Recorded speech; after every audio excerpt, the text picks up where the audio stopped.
Baiklah, bismillahirrahmanirrahim. Assalamualaikum warahmatullahi wabarakatuh. Selamat pagi semuanya, mahasiswa fisika untuk yang mengampu mata kuliah mekanika atau SKS. Jadi pada hari ini seperti biasa, saya akan menyampaikan materi lanjutan pada mekanika ini sendiri, khususnya pada materi kesetimbangan atau statika.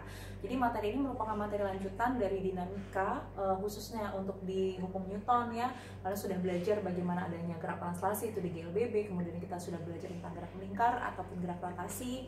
Nah, jadi pada hari ini saya akan menjelaskan bagaimana sih tentang detailnya keterkaitannya antara mekanika ini sendiri dalam kesetimbangan.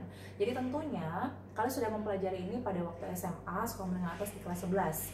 Tapi kita akan terus bertanya-tanya tentunya ketika kalian menjadi seorang pendidik, apa sih pentingnya belajar kesetimbangan atau statika ini sendiri. Jadi kalau misalnya kita aplikasikan dalam kehidupan sehari-hari, misalnya suatu bangunan, bagaimana arsitek itu mendesain suatu ataupun merancang suatu bangunan, kemudian bagaimana seorang teknik sipil ya, teknik ahli bangunan sendiri itu memperhitungkan tentunya yang dikaitkan dengan konsep-konsep fisika ya tentang kesetimbangan ini sendiri, bagaimana cara menyusun antara satu rangka dengan rangka lainnya agar tersusun di suatu bangunan yang tentunya kokoh dan tidak roboh, dan tentunya harus memiliki kesetimbangan baik secara translasi maupun rotasi.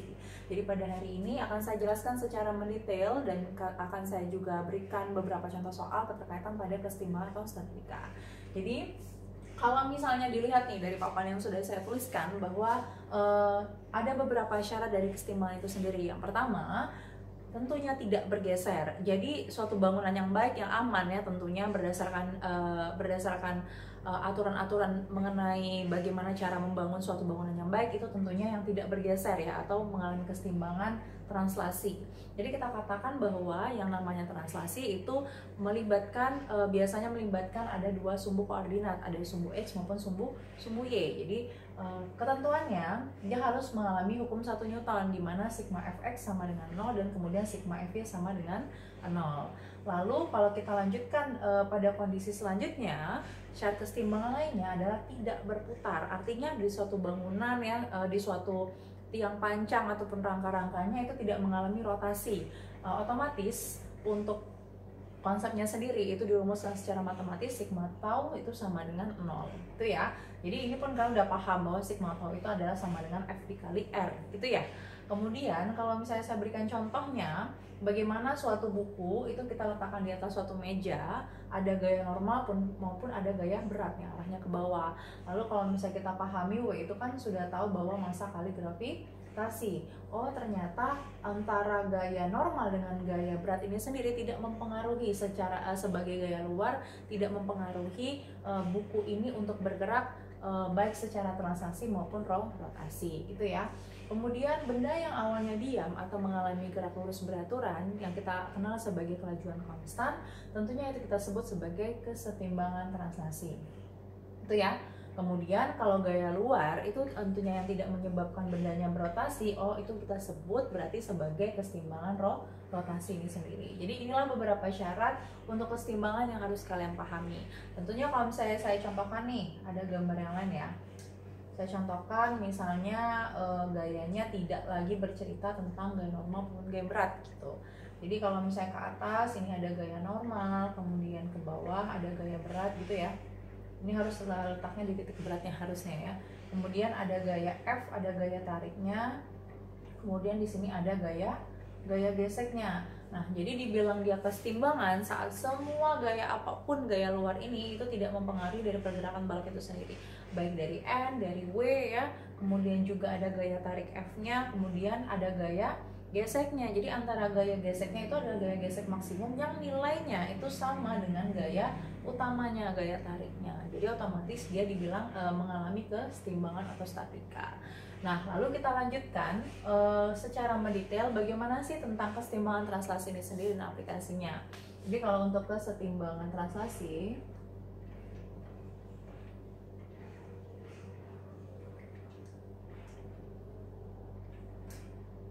kalau untuk kesetimbangan translasi sendiri, tentunya dia punya cerita dan punya syarat-syaratnya yang sudah saya jelaskan tadi, bahwa syaratnya jika jumlah gaya luarnya itu intinya bekerja pada benda atau misalnya bekerja pada suatu balok, suatu buku, itu dianggap sama dengan 0. Nah, sudah saya jelaskan bahwa sigma fx itu sama dengan 0 ya. Kemudian kalaupun sudah dituliskan seperti ini bahwa keseimbangan translasi adalah sigma fx itu sama dengan 0, kemudian sigma fy itu sama dengan 0 gitu. Kemudian kalau misalnya untuk ciri-cirinya sendiri, kalau keseimbangan translasi itu kalau misalnya gaya-gaya yang bekerja pada suatu sistem itu terletak pada satu titik tangkap. Nah, jadi kalau misalnya untuk keseimbangan translasi ini, gaya yang bekerjanya itu hanya berada pada gaya yang bekerja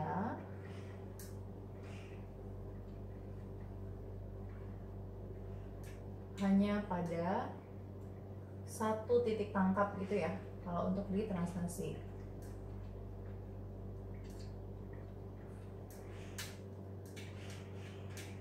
Oke, nih, jadi kata kuncinya dia gaya bekerja itu hanya pada satu titik tangkap, tidak ada titik tangkap yang lain. Kemudian contohnya, kalau misalnya saya contohkan pada suatu plafon itu dihubungkan pada suatu tali, gitu ya. Jadi kalau misalnya ada tali, kemudian digantung pula oleh suatu balok gitu. Jadi letak satu titik tangkapnya itu di mana? Jadi pada tali ini tentunya dia punya gaya tegangan tali ini sendiri yang arahnya ke atas dan ke bawah, artinya saling menegang. Kemudian ada gaya beratnya ya, ada W-nya yang arahnya ke bawah gitu. Jadi tidak ada gaya normal karena baloknya tidak dialasi pada suatu bidang yang tidak menyebabkan adanya gaya normal. Nah, jadi letak titik tangkapnya antara ini ya, T sama yang di bawah ini, ada T1 sama T2, itu harusnya bernilainya sama. Jadi ada T1 sama dengan T2 itu sama dengan W atau sama dengan massa kali gravitasi. Kalau misalnya sudah mengalami persyaratan seperti ini, maka kita katakan dia mengalami kesetimbangan translasi, baik secara sumbu X ya, secara sumbu X maupun secara sumbu Y, gitu ya.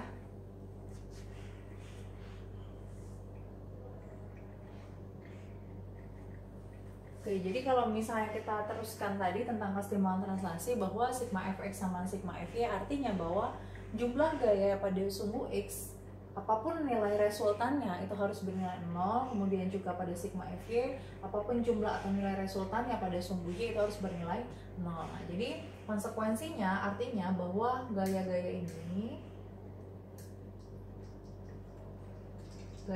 ini menyebabkan bendanya tidak bergerak. Tidak menyebabkan benda bergerak.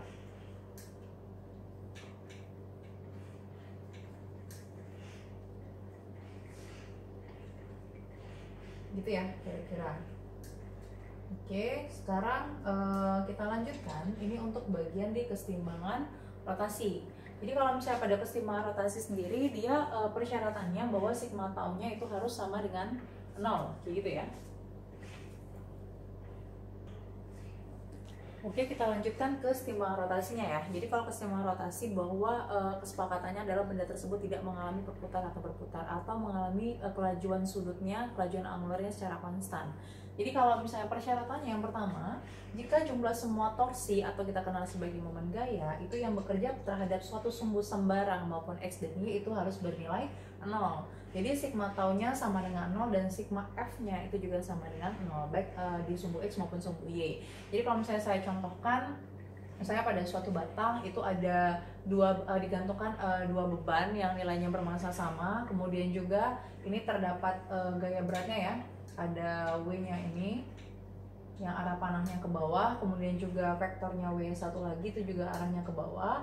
Kemudian di sini ada gaya T-nya ya. Jadi ibaratnya kalau dibilang dia mengalami kesetimbangan rotasi, bahwa antara T yang nilainya ke atas pada sumbu Y itu sama dengan W ditambah dengan W gitu ya. Oh, berarti T ini setara dengan 2 W itu sendiri gitu kira-kira. Jadi dia dikatakan setimbang bahwa nilai T-nya atau misalnya nanti ada tegangan talinya yang digantung oleh batang ini sendiri itu akan bernilai sama dengan setara dengan nilai 2W ini sendiri. Kemudian kalau misalnya kita lanjutkan pada momen gaya ya, jadi tadi udah kita jelaskan, kita sudah singgung dari awal bahwa kita akan belajar tentang kesetimbangan yang dikaitkan dengan torsi juga, bahwa pada momen gaya ini sendiri atau kita kenal sebagai torsi gitu ya, ada taunya. Jadi kalau misalnya untuk di momen gaya atau torsi, nah jadi kalau misalnya untuk bila suatu gaya yang bekerja, gaya luar itu yang bekerja pada suatu benda tegar, itu akan menyebabkan bendanya tersebut itu berputar pada di suatu sumbu atau menghasilkan percepatan rotasi. Jadi untuk momen gaya, konsekuensinya dia akan mengalami namanya percepatan rotasi. Itu ya. Jadi kalau misalnya dia tidak lagi sama dengan 0, dia alfanya juga tidak sama dengan 0. Itu untuk di momen gaya, kalau ada gaya-gaya luar yang mempengaruhi. Kemudian besaran ini kalau misalnya disebabkan dari akibat rotasi tersebut, itu makanya kita kenal sebagai namanya momen gaya, atau biasa dirumuskan dengan tau ini sama dengan F cross R gitu itu kan ya. Tapi kalau misalnya udah di perkalian cross seperti ini, kita langsung aja ke R dot F ini dikali dengan sin theta itu ya. Jadi menghasilkan perkalian cross itu dengan fungsi trigonometri berupa sin gitu. Nah, jadi kalau misalnya secara umum, kalau misalnya saya gambarkan ya, gimana sih kira-kira torsi atau momen gayanya? Kalau misalnya di suatu bidang, kemudian di sini ada batangnya ya. Jadi pergerakannya itu seperti apa? Kalau misalnya di sini ada gayanya berupa F gitu ya, ada balok, kemudian di sini ada gaya F-nya, itu ya, jadi F-nya.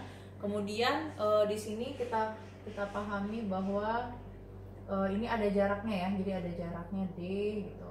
Nah, jadi inilah yang dibilang bahwa nantinya antara torsinya tadi akan pada batang ini akan ada sumbunya itu sendiri yang berputar ya. Jadi ada sumbunya yang menyebabkan dari suatu batang ini mengalami perputaran. Jadi ketika F ini kita geser gitu ya, jadi kemudian otomatis dia juga ikut berputar untuk di bagian batangnya gitu. Atau sama halnya sama seperti kita membuka pintu ya. Jadi ketika kita buka pintu, kita pegang enselnya, kita pegang gagang pintunya, kemudian kita lihat daun pintunya yang bergerak, jadi dia ada arahnya keluar sama arahnya ke dalam. Kalau misalnya kalian memperhatikan, itu ada konsep fisikanya bahwa ada yang namanya ketika kita memegang gagang pintu gitu ya, kita memberikan suatu gaya, dan kemudian jarak dari gagang pintu itu sendiri di sepanjang daun pintu itu menuju ke engselnya ya, yang menempel pada dinding, itu berupa D-nya gitu. Jadi itu terkaitan dengan momen gaya ini sendiri gitu ya. Jadi sebenarnya banyak di kehidupan sehari-hari, sama halnya juga ketika kita membuka suatu kunci ya, misalnya ada kunci Inggris seperti itu, ketika kita menggerakkannya itu pun mengalami sudut, ada menimbulkan sudut maksud saya, makanya otomatis di sini juga ada fungsi sin tetanya yang bisa kita masukkan gitu ya dalam perhitungan.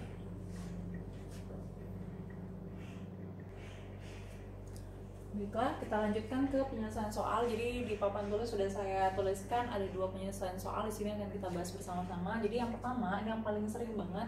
Jadi ini adalah soal soal keseimbangan yang diberikan kasus bahwa ada suatu balok itu digantung pada suatu batang ya. Jadi ibaratnya di sini ada tali penghubung, kemudian juga ini ada tali yang dihubungkan pada suatu balok. Kemudian posisinya dia harus dalam keadaan setimbang, yang diketahui bahwa massa baloknya 5 kg. Kemudian massa batangnya diabaikan, nantinya kalau misalnya massa batangnya tidak diabaikan, berarti massa batangnya harus diperhitungkan bahwa di massa batang ini ada titik beratnya itu letaknya di tengah-tengah gitu ya. Dan arah W-nya juga ke bawah nantinya, arah W batang ini sendiri. Tapi berhubung karena dari soal yang saya sediakan adalah massa batang diabaikan, tentunya tidak perlu diperhitungkan berapakah massa batangnya dan kemana arah vektor gayanya. Jadi yang ditanyakan yang pertama, hitung gaya tegangan tali. Jadi kita tentukan dulu nanti bagaimana diagram benda bebasnya, kemana arah T1 dan T2-nya, kemudian juga dan gaya reaksinya untuk menahan balok tersebut harus dalam keadaan setimbang gitu ya. Jadi ini ada tali yang sudah dihubungkan, ada tali terhadap suatu dinding gitu ya. Kemudian juga ini ada batang yang dihubungkan juga pada suatu balok yang dihubungkan dengan tali, dan yang sudah di sini pun 30 derajat. Otomatis bahwa tali ini ada gaya yang harus kita secara vektor itu harus kita proyeksikan gitu ya. Jadi yang pertama di sudut 30 derajat ini kita buat dulu arah gayanya. Yang pertama di sini ada T1 gitu ya. Atau terserah di sini mau T2 boleh. Kemudian ada gaya ini pula T2 gitu ya. Jadi dia gayanya bolak-balik seperti ini, dia tegangan tali. Kemudian kita proyeksikan di sini ada T2, kemudian juga di sini ada T2. Nah, tapi masalahnya karena dia harus membentuk suatu sudut, tentunya kita patoki bahwa mana sudut sin dan mana posisi sin, mana posisi cosnya. Jadi kalau misalnya di sini saya gambarkan lebih besar gitu ya, sudut yang sama, ini berarti ada tetanya di sini, gitu ya. Oke, jangan sama-sama 30, berarti T2 di sini T2Y itu konsekuensinya mengalami T2 ini sin theta atau sin 30 derajat karena dia sin demi bagiannya depan ya. Kemudian kalau di sini berarti T2X-nya ini sama dengan T2 cos theta karena dia dempetan sama sudut 30 derajatnya. Kemudian di sini ada gaya tegangan tali ya. Kalau di sini ada gaya tegangan tali, yang ini T-nya udah berbeda nih gaya tegangan talinya. Berarti di sini ada T1-nya gitu ya, yang tidak membentuk sudut apapun. Nah, nanti di sini ada lagi namanya gaya reaksi yang ditanyakan. Mana sih gaya reaksinya dan arahnya kemana agar menahan balok ini agar balok timbang tidak berputar maupun tidak bergeser sama sekali. Jadi kita jelaskan bahwa gaya reaksi ini adalah gaya yang membantu bagian dari batang ini sendiri agar tidak terjadi pergeseran atau perputaran. Jadi otomatis arah gaya reaksinya itu harus arahnya keluar dari batang gitu ya prinsipnya. Jadi R-nya itu arahnya keluar gitu vektornya. Nah, sekarang kita pasang ini. Kalau ditanya gaya tegangan tali T1, boleh kita lihat di sini ada T1, di sini ada T2 sin theta gitu ya. Kemudian di sini ada balok tadi punya massa yang nilai W-nya itu sama dengan massa kali gravitasi. Oh, massanya tadi 5, yang ini 10, berarti sama dengan 50 Newton gitu ya kira-kira. Nah, jadi kalau misalnya sudah seperti ini, berarti kita bisa selesaikan saja langsung bahwa nantinya kita bisa cari di sini ada T2 sin gitu ya, kemudian ada T1, kemudian juga di sini ada W-nya sama dengan 50. Jadi kita kerjain aja nih langsung. Kita boleh mengerjakan ke sini dulu ya. Jadi antara T2 sin sama W ini sendiri. Jadi syarat keseimbangannya harus sigma F-nya, Fx-nya itu sama dengan 0. Kemudian sigma FB-nya juga sama dengan 0. Itu ya kira-kira. Nah, sekarang kita tuliskan aja langsung ya. Jadi FY yang pertama di atas itu ada namanya T2Y gitu ya. Kemudian ditambah dengan T1 gitu, kemudian dikurang dengan W itu sama dengan 0 gitu ya. Kemudian ini tinggal pindah ruas, oh berarti ini dapatnya T2Y ditambah T1 itu sama dengan W, atau nantinya jadinya T2 dikali sin 30 derajat itu ditambah T1 itu sama dengan 50. Ini ya yang kita dapatkan. Oke, karena ibaratnya nanti disumbuinya udah sama dengan 0, lalu kita kerjakan aja dulu kesetimbangannya lagi. Bagian disumbu Y untuk T1 ini sama halnya dengan W ini sendiri ya. Jadi kalau misalnya pasangannya nanti T1 dengan W, berarti kita tuliskan dulu T1 ini setara dengan W, berarti T1 ini sama dengan massa kali gravitasi. ini sama dengan 50 Newton. Kita udah ketemu nih T1-nya.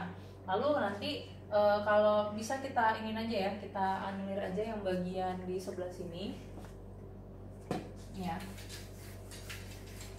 Oke, kita langsung ke sini aja untuk penyelesaiannya. Kemudian dari T1 itu kita pasangkan dengan T2 sin 50 ya. Jadi udah ketemu nih T1-nya langsung, jadi dapatnya T1 itu setara dengan T2 sin theta ini sendiri, sin 30 derajat.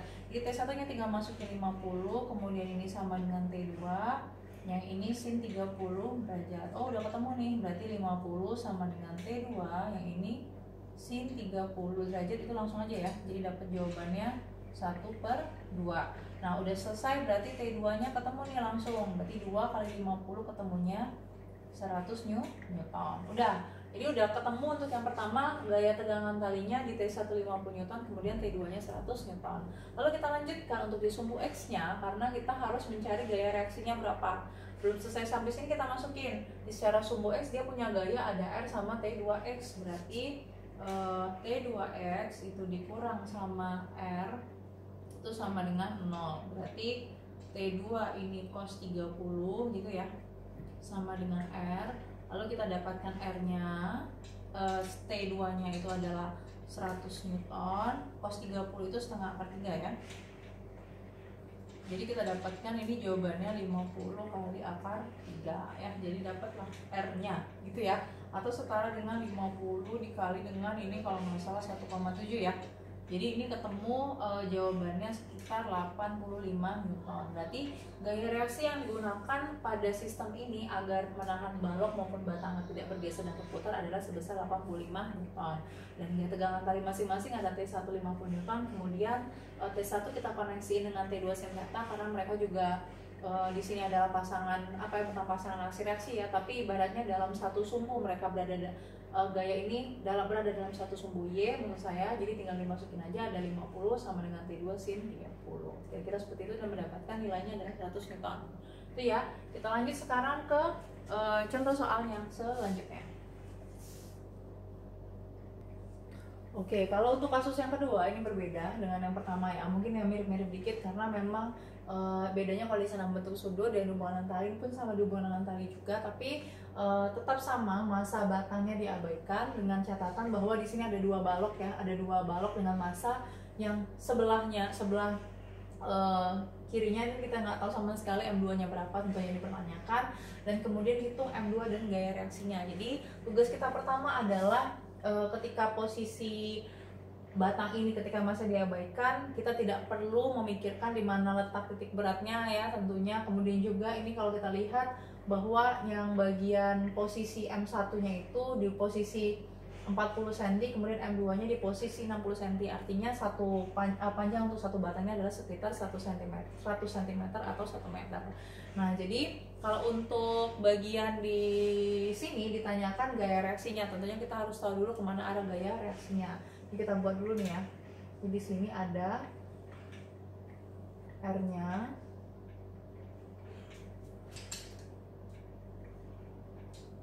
Ya, jadi ada gaya reaksinya, kemudian ini ada massa satunya. Oh, berarti di sini ada W1, ini sebesar massa kali gravitasi. Yang ini juga ada nantinya ada W2-nya juga massa kali gravitasi. Itu ya, ini langsung aja masukin dapatnya 30 Newton gitu ya. Nah, sekarang kita harus mengetahui bahwa dia mengalami namanya kesetimbangan. Masukkan syaratnya tadi bahwa di sini ada sigma fx gitu ya, harus sama dengan 0, kemudian juga namanya sigma FY ini juga sama dengan 0 gitu. Nah, agar tidak berotasi, otomatis kita juga masukkan di sini namanya sigma taunya ini adalah sama dengan 0 gitu ya. Jadi 3 syaratnya harus memenuhi. Nah, kemudian kalau untuk dari sumbu ini kan karena dia cuma melibatkan sumbu Y atas bawah ya, berarti cuma dua ini sih sebenarnya kita gunakan FY dengan sigma taunya karena di sini tidak melibatkan sumbu Y sama sekali. Nah, jadi kalau misalnya kita balikan lagi bahwa ketika ini kan dari W1 dia punya L-nya sendiri, ada L1 sebesar 40 cm, kemudian di sini juga besar L2-nya sebesar 60 cm. Jadi kalau secara sumbu Y atas bawahnya ya W ini kalau kita koneksikan dengan L ini kan adalah bentuk taunya ya. Ini juga ada W dengan L2 dirumuskan juga bentuk dari taunya homologi masing-masing. Lalu kita masukkan di sini berarti rumusnya W1 gitu ya. Jadi W1 kali L1 ini sama dengan W2 dikali L2. Oh, berarti tinggal kita masukin aja nih. Berarti W1 nya tadi dapatnya ini kan 30 itu ya, 30 Newton. Kemudian ini L1 nya masukin aja, jangan lupa diganti dulu, ini jadi 0,4. kemudian yang ini W2 nya kita nggak tahu berapa, ini L2 nya itu sekitar 0,6 gitu ya. Jadi udah ketemu nih dapatnya ini berapa, ini dapatnya 12 gitu ya, atau ini dapatnya W2, yang ini dapatnya 0,6. Oh, berarti kalau mau ditanya W2 ini sama dengan 12 bagi 0,6 atau sekitar 120 dibagi dengan 6 gitu ya, atau sekitar dapatnya 20 Newton. Karena ditanya adalah massa gitu, berarti tinggal kita pecahin aja di sini. Berarti ketemu nih untuk massanya, berarti ini sama dengan 20 dibagi dengan 10 atau sekitar dapatnya 2 kg. Berarti untuk dia agar setimbang ya, agar tidak bergerak sama sekali, bahwa massa M2 nya ini tadi harus sebesar 2 kg. Itu ya, dengan jarak terhadap R-nya, terhadap reaksinya tadi, gaya reaksi untuk di bagian sebelah sini itu sejarak dengan jarak A2 nya sebesar 60 cm dan L1 nya sebesar 40 cm. Nah, kemudian Kalau ditanya gaya reaksinya tadi ya, pada saat semua gayanya arahnya ke bawah agar dia tidak bergerak dan tidak berputar, tentu arah gaya reaksinya juga harus melawannya. Jadi arahnya dia ke atas atau keluar dari batangnya itu sendiri di secara sumbu Y-nya. Nah, kemudian kalau misalnya nanti kita tuliskan kalau sigma F-nya harus sama dengan 0, berarti nilai R ini tadi setara dengan siapa? Setara dengan W1 dan W2 yang arahnya sama-sama ke bawah nih, tinggal masukin berarti dapatnya W1-nya adalah sebesar 30 Newton ditambah dengan W2-nya sebesar 2 kali 10 dapatnya 20 Newton. Oh, ketemu nih, jadi dapatnya 50 Newton. Inilah besar M2 sebesar 2 kilo agar dia setimbang, dan juga gaya reaksi yang menahan dari batang ini dan dua balok ini agar tidak berputar atau mengalami ketidakkesetimbangan gitu ya, atau mengalami rotasi maupun tidak mengalami kesetimbangan di translasi. Jadi R-nya sebesar 50 Newton.